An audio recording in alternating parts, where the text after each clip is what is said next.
എലക്കോൺ എഞ്ചിനീയറിംഗിൻ്റെ പാദഫലം അല്ലെങ്കിൽ consolidated year on year പാദഫലം നമുക്ക് ലഭ്യമായിട്ടുണ്ട്. ഈ ഒരു Q2 നോക്കുമ്പോൾ നമുക്ക് മനസ്സിലാക്കാൻ സാധിക്കുന്നത് കമ്പനിയുടെ റവന്യൂയിൽ 13.8% ഒരു ഉയർച്ചയാണ് ഇത്തവണത്തെ Q2വിൽ കമ്പനിക്ക് രേഖപ്പെടുത്താൻ സാധിച്ചത്.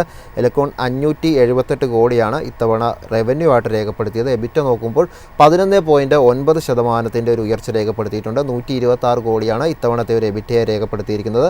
മാർജിൻ രേഖപ്പെടുത്തിയിരിക്കുന്നത് 21.7 എന്നുള്ളതാണ്. നെറ്റ് പ്രോഫിറ്റ് എന്നാൽ ഫ്ലാറ്റ് ആയിട്ടാണ് കമ്പനി രേഖപ്പെടുത്തിയത്.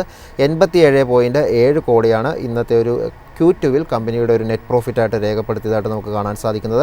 ഏതായാലും ഓഹരിയുടെ ഒരു ട്രേഡിംഗ് നമുക്ക് നോക്കാം. എലക്കോണിൻ്റെ ഇന്നത്തെ ഒരു ട്രേഡിംഗ് നോക്കുമ്പോൾ നമുക്ക് കാണാൻ സാധിക്കുന്നത് ഇടിവ് രേഖപ്പെടുത്തിക്കൊണ്ട് അല്ലെങ്കിൽ വലിയൊരു സെൽ ഓഫിലാണ് ഓഹരി ഇന്ന് ട്രേഡ് ചെയ്തുകൊണ്ടിരിക്കുന്നത്. ഏകദേശം 7.7% ഇടിവാണ് നമുക്ക് ഇന്നത്തെ ഒരു ട്രേഡിങ്ങിൽ ഈ ഒരു ഓഹരിയുടെ കാണാൻ സാധിക്കുന്നത്.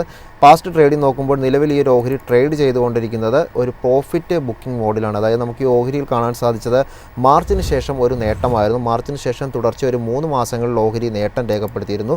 ഒരു ഓൾ ടൈം ഹൈയുടെ അടുത്തേക്ക് ഓഹരി രേഖപ്പെടുത്തിക്കൊണ്ടുള്ള ഒരു ട്രേഡിംഗ് ആയിരുന്നു നടന്നുകൊണ്ടിരുന്നത്. അതായത് അതിനുശേഷം അതായത് ഏകദേശം 85% ഒരു നേട്ടം രേഖപ്പെടുത്തിയതിന് ശേഷമാണ് നമുക്ക് ഓഹരിയിൽ കഴിഞ്ഞ ഒരു 3-4 മാസങ്ങളിലായി ഇപ്പോൾ പ്രോഫിറ്റ് ബുക്കിംഗ് കാണാൻ സാധിക്കുന്നത്. ഇപ്പോഴത്തെ ഒരു ട്രേഡിംഗ് പാറ്റേൺ നോക്കുമ്പോൾ നമുക്ക് കാണുന്നത് കഴിഞ്ഞ 2-3 മാസങ്ങളിൽ ഈ ഒരു പ്രോഫിറ്റ് ബുക്കിന് ശേഷം ഒരു കൺസോൾട്ടേഷൻ നടക്കുന്നതായിട്ടാണ് ഇപ്പോൾ കാണാൻ സാധിക്കുന്നത്.